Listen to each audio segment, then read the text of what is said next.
over the past several days. Yeah, it is true. We're not seeking war with Iran. I think what happens next depends on them. I think we should expect that they will retaliate in some way, shape, or form, either through their proxies, as they've been doing now for how many years, or by their own hand. And so we take this one step at a time. We're prepared for any contingency, and then we will respond appropriately to whatever they do. And how would you characterize their military movements so far? We watch them very closely. We see their movements. I don't want to get more into that. ما سپاه تحت نظر داریم. Intelligence issues, so رصد میکنیم. I'll just leave it at that. Mr. Secretary, you talked about being ready for potential conflict here in case Iran retaliates.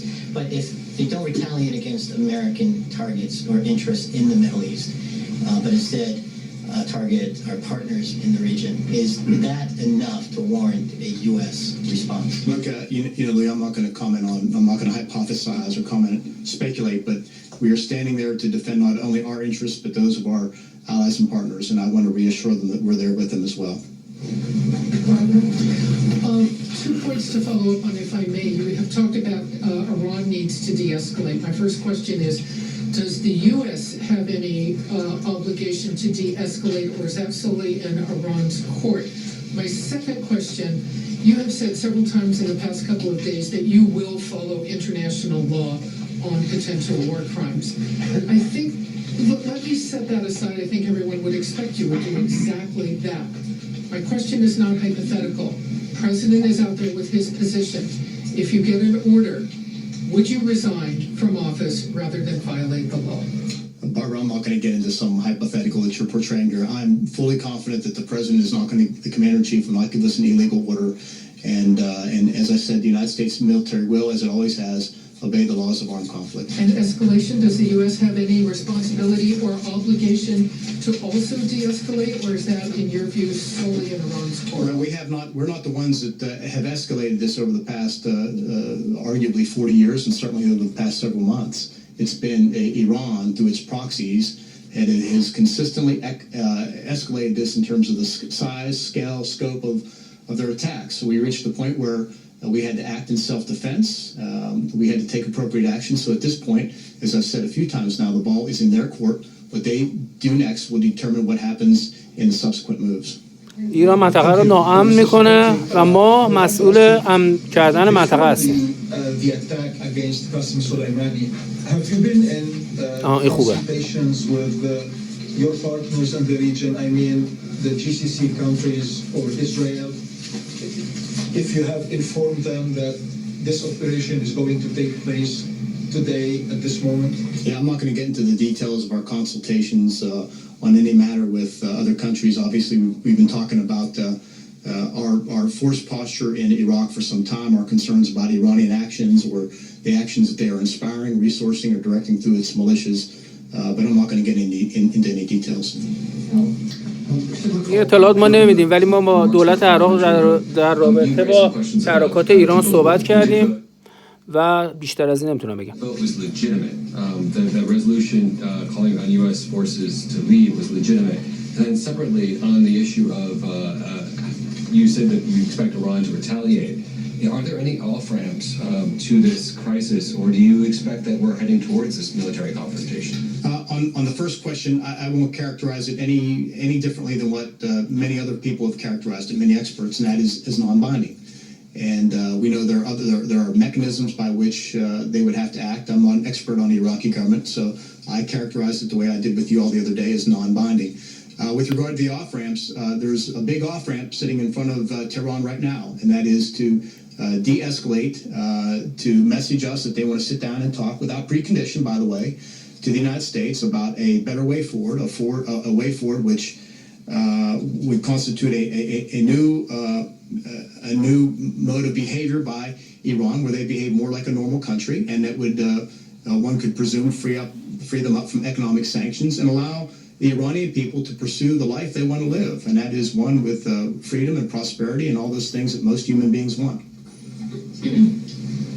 Yeah, thanks for doing this, sir. After pressure from Iran, has the Iraqi government prevented the U.S. military from using certain capabilities within the country, hampering operations in any way? They have taken some actions in the past that had hampered some of our operations with regard to airspace and things like that, but nothing that we weren't eventually able to work through with them. And is that happening currently? There's nothing they're doing right now that is hampering our operations, to the best of my knowledge. I just want to follow up on Phil's earlier question. So what would, just to press you a little bit more on this, what would constitute a binding order from the Iraqi government? Because there seems to be a disconnect from what the Prime Minister is telling Ambassador Tuller and heads of state from Europe about implementing this resolution of the Iraqi parliament and what the Pentagon says has been communicated or hasn't been communicated. Yeah, I think that's a great question for the Iraqi Prime Minister. So, but does that mean that you are not taking his communication about the implementation of that parliamentary resolution on its face in terms of what he's actually saying? To the best of my knowledge, I haven't received any communication from him or the Iraqi government about the legislation or about an order or a request to withdraw U.S. forces. Thank you. Mr. Secretary, can you please explain to us how the killing of one of Iran's top generals would contribute to the case of de-escalation? You're asking Iran to de-escalate now. Would the U.S. شما گفتی که ناامن نمیخوای بکنی منطقه رو، ولی این داره سوال میکنه که ولی شما یه ژنرال توپو زدید. History. Soleimani was a terrorist leader of a میگه اون رهبر تروریست است terrorist organization. و رهبر سازمان تروریست است.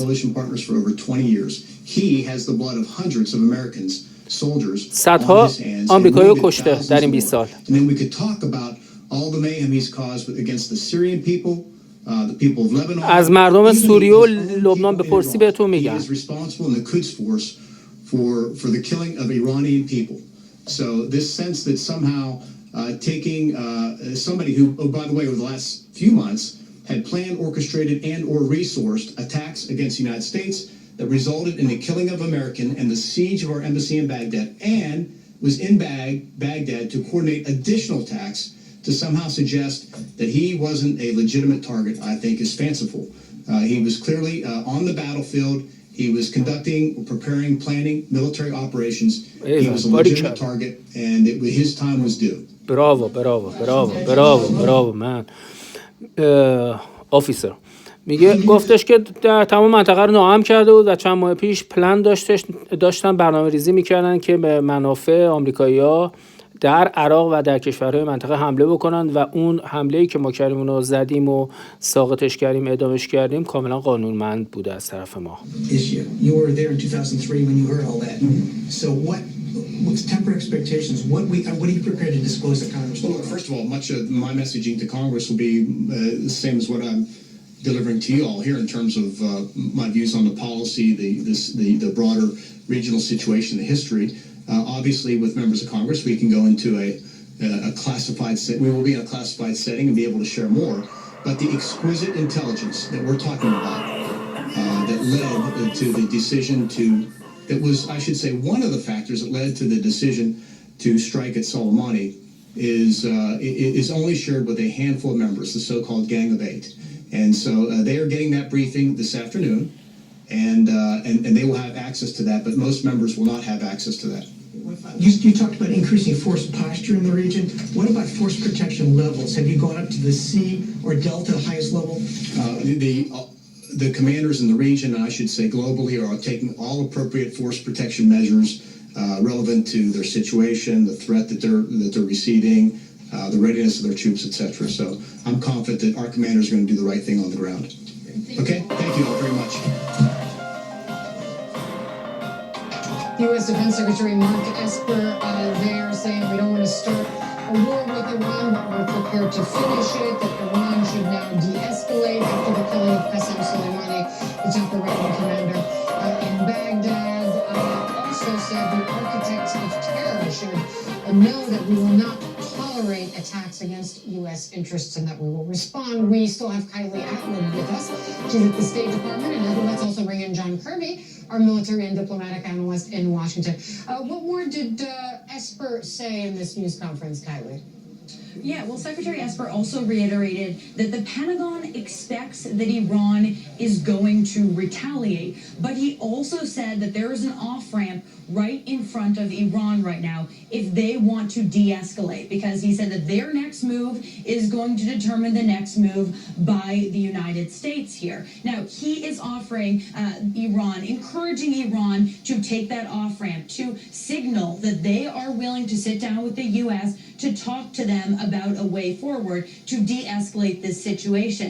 The thing here, however, is that we really have no details about how the U.S. is communicating to Iran that they are serious about any of those potential conversations to de-escalate here. And we heard from Secretary Pompeo earlier today, he did not really put any meat on the bones in terms of what the U.S. means about wanting to de-escalate, about how serious they are about de-escalating. The other thing that Secretary of Defense Esper was asked about are these proclamations made by President Trump that the U.S. would target Iranian cultural sites if Iran does retaliate. And Secretary Esper was asked by our colleague Barbara Starr if he حمله به کلتور تارگت، یعنی به فرهنگی، مناطق فرهنگی، و این سوال میکنه. میبینید همیشه در یک بحث دو نفر میارن مقابل هم قرار میگیرن، نه همه طرفدار آفریقای جهانخوال باشن، نمیدونم همه طرفدار بی باشن، همه طرف، نه، دو نفر از دو جبهه مختلف. این خانومه ایراد میگیره،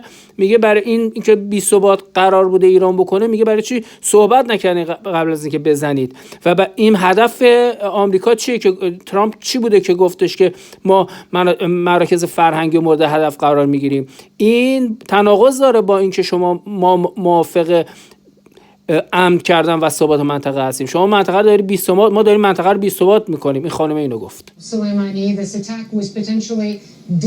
این آقا از حزب جمهوری خواه هست، متخصص امور نظامی.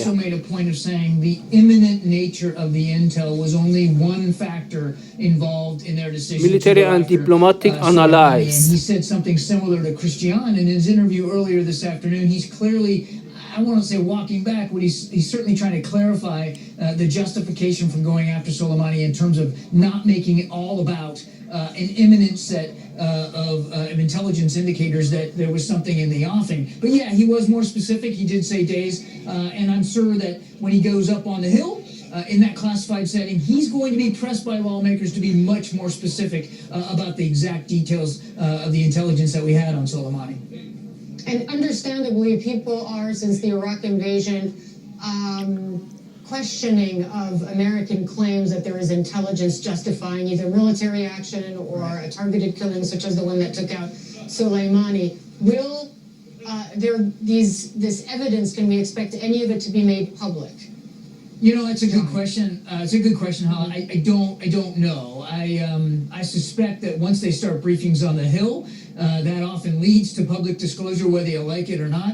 So I think in the coming days and maybe weeks, the American people may get a little bit more fidelity, a little bit more context surrounding the information that we had on Soleimani in the days right before that attack. But I wouldn't expect that it's going to be granular in detail, or that we're going to get information that would violate or perhaps put at risk our sources and methods. I think even on the Hill, they'll be circumspect in terms of how much detail that goes out. But I do سوال کرد که دیتیل، زیرکاری‌های صحبتایی که با دولت عراق کردید و به ما بگید، و اینکه چیکار می‌خواسته بکنه اون سلیمانی. شما یکی ریزتر بگید و در کل اطلاعات بیشتر بدید، و این گوش که من اطلاعات بیشتر نمیدم. حالا من در پایان خودم هم نظرم میگم در ارتباط با مسئله حمله به مناطق فرهنگی که بسیار حرف خیلی عاقلانه‌ای ترامپ زده.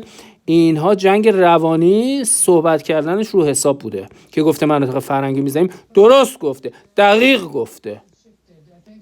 حالا من عرض میکنم خدمتتون چرا درست گفته.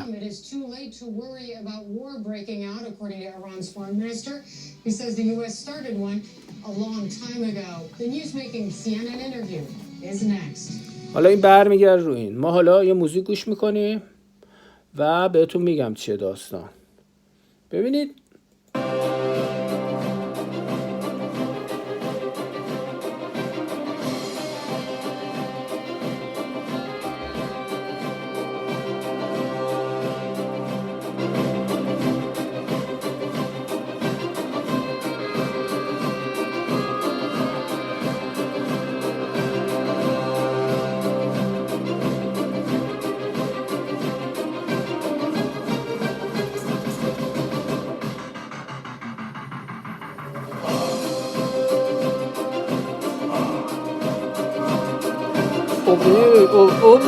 آبونو ببین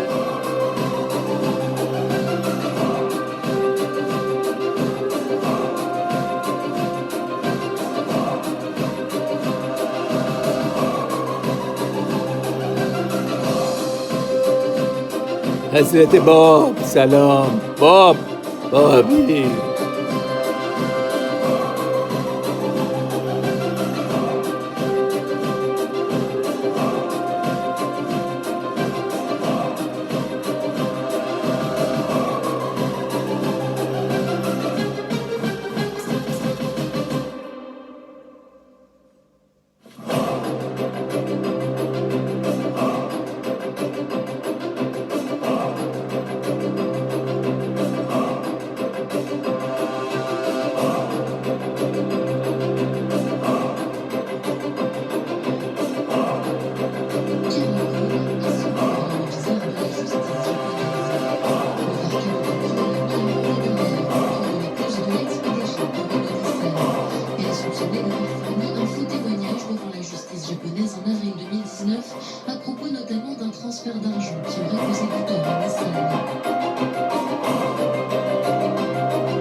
We're obviously at a time when it's an extremely dangerous situation between Iran and the United States. تو موقعیت خطرناک قرار گرفتیم بین ایران و آمریکا. You have said that Iran will retaliate for the targeted killing of General Qasem Soleimani. President Trump has said there would be a disproportionate response if you do that. What do you make of President Trump's threats? But I think این نظر راجع به پرزیدنت ترامپ چیه؟ watching the crowds yesterday must stop threatening. These people will be قاسم سلیمانی زده. enraged by his threats, and his threats will not frighten us. But what he's showing something, he's showing to the international community that he has no respect for international law. یه قوانین بین‌الملل رو ترامپ قبول نمی‌کنه، رسپکت نمی‌کنه، احترام نمی‌کنه. Disproportionate response is a war crime. Proportionality is a یه جنگ major کرایمه. چی میگم بهش؟ جنایت جنگیه. حاج قاسم جنایت جنگی بوده زدن شهیدش کردن. But has he made US more secure? Do Americans feel more secure? Are Americans welcome today in this region? Do they feel welcome? میگه آمریکایی‌ها تو منطقه خوش آمد نیستن. مردم منطقه آمریکا رو دوست ندارن. In the streets of Delhi and everywhere else that they should leave. How do they feel about that? هر کی سوال بکنی میگه آمریکایی‌ها باید برن. For arrogance, for ignorance, for از خود راضی‌اند، مغرورن آمریکایی‌ها. این معروف شدن آمریکایی‌ها به این در منطقه. They have intelligence that General Soleimani was planning attacks, imminent attacks. میگه سوال میکنه میگه سلیمانی در حال برنامه‌ریزی بود حمله کنه به منافع آمریکا. They're either based on misinformation or they're lying. Because General Soleimani's mission لای گفت لایک. following the United States میگه اطلاعات غلط بهش رسیده. 25 Iraqis. This is a very clear information that we had, clear information that the Iraqi government had. The government of Iraq has been on the record saying what he was doing. General Soleimani was the greatest force for stability in Iraq. He was the پارلمان عراق تصمیم گرفت، تصمیمش هم درست بود، به خاطر اینکه جنرال سلیمانی مرد ثبات دهنده به منطقه است بود. Did you see the funeral processions? Now, Mike Pompeo might like a video clip that somebody sent him showing a couple of people, 20 people celebrating. میگه مایک پومپئو یه دونه کلیپ نشون داده که 20 نفر جشن گرفتن، ولی دلیل نمیشه 20 نفر به خاطر مرگ سلیمانی جشن گرفتن. Not because anybody will take any action against them, but because they are not welcomed in our region. Your government and your leadership and the military here has vowed to take action against the United States. What kind of retaliation? میگه حکومت شما و ارتش شما علیه منافع آمریکا و کشور آمریکا حمله کرد. And the agreement that they had with Iraq, they got a response from the Iraqi parliament.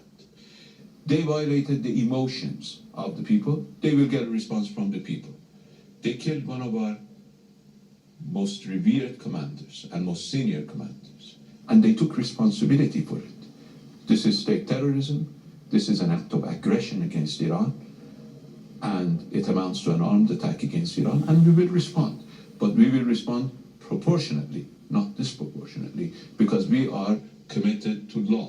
We are law-abiding people. We're not lawless like President Trump. But how can you respond? Because the U.S. is already pulling additional troops into the Middle Eastern region, and they're saying that they're hardening the defenses of their bases that they have in this region as well. Well, the United States has been in this region for many years and has not brought itself or the region any security. میگه آمریکا در اون منطقه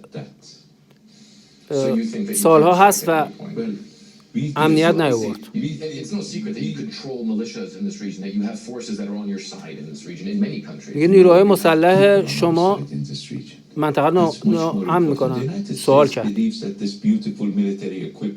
According to President Trump, that you spend $2 trillion on these beautiful military equipment.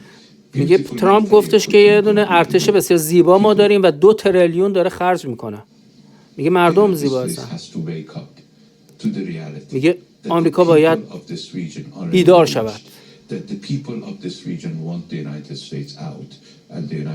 و به واقعیت ها برگردد. مردم منطقه اونو جنگ نمیخوان.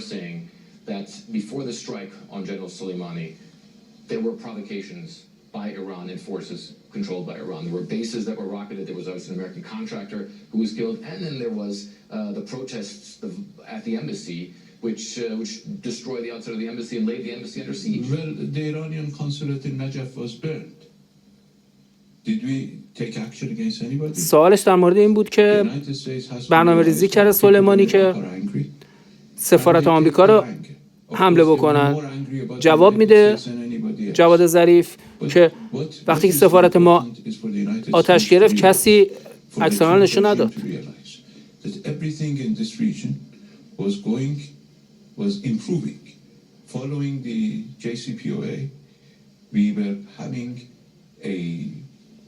Normal elections in Iraq, normal elections in Lebanon, governments coming to office through the democratic process. Negotiations started in Syria. We had the reducing of tension in Syria. Government was established in Lebanon. Government was established in Iraq. میگه هر جا ما هستیم داریم میبینی امنیت. ما صحبت کردیم در سوریه. ما در ارتباط با سوریه فقط کارهای سیاسی میکنیم. Making it difficult for Iranians to even get food and medicine from outside. میگه فقط آمریکا داره غذا و دارو رو به ما تحریم میکنه. By the United States. The United States destroyed stability in this region. The United States آمریکا تخریب میکنه امنیت رو در منطقه، امنیت و ثبات رو در منطقه. In the last month, 25 Iranian babies. میگه ماه قبل 25 تا بچه در ایران مردن به خاطر کمبود دارو، به خاطر تحریم های آمریکا. Right now, isn't there a threat that all of this could descend into something much, much worse? No. You're saying you'll retaliate. They'll say they retaliate. Isn't there the میگه شما یه حرف میزنید اونا یه چیز دیگه میگن. That could destroy large parts of your country and the Middle East. We are sitting at our home. We will defend our own territory. میگه خاورمیانه منطقه ماست. ما در اونجا زندگی میکنیم. میگه آمریکا باید از خودش دفاع بکنه، نه از منطقه ما. میگه آمریکا باید 7000 کیلومتر با ما فاصله داره با خونه ما و باید منطقه خودش رو حفاظت کنه. we will continue to be here. The United ما States- خواهیم ماند در منطقه، ولی Do you آمریکا think نه. it's even worth speaking to President Trump, or would it be میگه worth آیا با Well, ترامپ it doesn't need صحبت speaking. He کردی؟ has to realize that he has been fed misinformation. And he needs to wake up and apologize. میگه ترامپ He has to apologize. He has to پر change شده course. از ضد اطلاعات غلط، پرش کردن از اطلاعات غلط. Add mistake upon another mistake. He is just making it worse for America. یه جا خراب میکنه، He is بعدی بیشتر destroying خراب میکنه. the US Constitution. He is destroying the US political process. He is destroying the rule of law in the United States. But that's not for me to say. That's قانون اساسی خراب کرده، of the United States. منهدم He has کرده. enraged the people of our region. He has killed people of this region. He has منطقه رو، مردم منطقه رو به قتل میرسونه. US had wasted $7 trillion in our region. He has added another trillion. Is the United States more secure today because of that? Well, as Zarif asked, is the U.S. safer or in any way better off because of its policy in the Middle East? Well, Americans are about to decide. Rachel Bycoffer is a lecturer and author who tracks public opinion. She's been looking at ما می‌پردازیم به داستانمون. داستان ما این است که وقتی که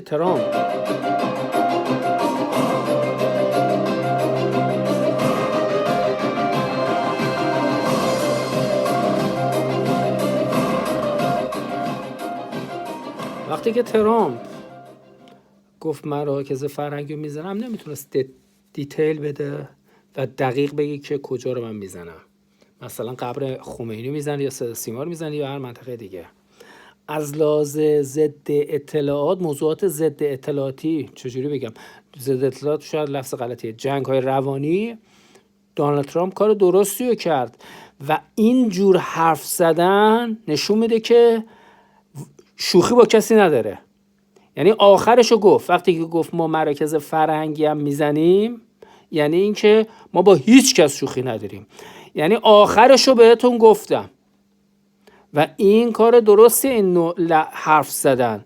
کسانی که ایراد میگیرن که میخواد مثلا قبر کوروش رو منهدم کنه، تو حالا ببینم اکی تا حالا جمهوری اسلامی مدافع قبر کوروش بود، پاسارگاد بود که تمام اون عکسایی که شما بگیرید از اون پاسارگاد از زمانی که شاه اونجا بود، زمان شاه هم تازه فکر نکنید حمایت کردن، شاه هم یه خائن بود، ولی نسبت به خامنه‌ای و این حکومت بابا وطنشو دوست داشت. بدبخت بعد گفت فقید بیچاره رنج کشید، بدبخت نه ملت دید نه خانواده‌اش دید، تقصیر خودش هم بود، خریتش بود. شاید خائن هم لفظ غلطی باشه نسبت به شاه، ولی بازم پرفوریسو اون چیزی که مونده بود تونسته بود حفظ بکنه. الان هیچی نمونده، همه رو زدن خراب کردن، سنگا رو بردن. و از کی تا حالا جمهوری اسلامی مدافع نقاط فرهنگی شده، مراکز فرهنگی و تاریخی شده؟ نه. وقتی که ترامپ گفتش که ما حتی مراکز فرهنگی هم مورد هدف قرار بگیره، البته منظور صدا سیماست یا قبر خمینی و این دست موضوعات، اون جایی که برفض سپاه پاسداران حوزه علمیه و نمیدونم جایی که آخوندها مراکز فحشا درست کردن، مرکز فساد درست کردن، مرکز صیغه درست کردن، اون مناطق گفت میزنیم.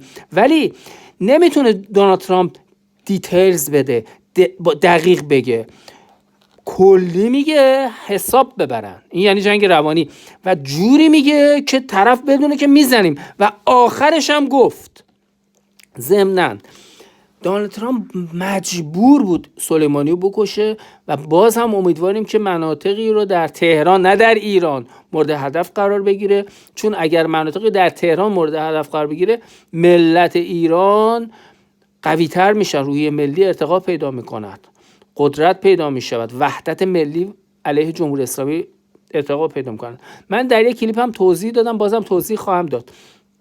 اون تظاهراتی هم که شد، اون در واقع تجهیزی هم برای سلیمانی شد.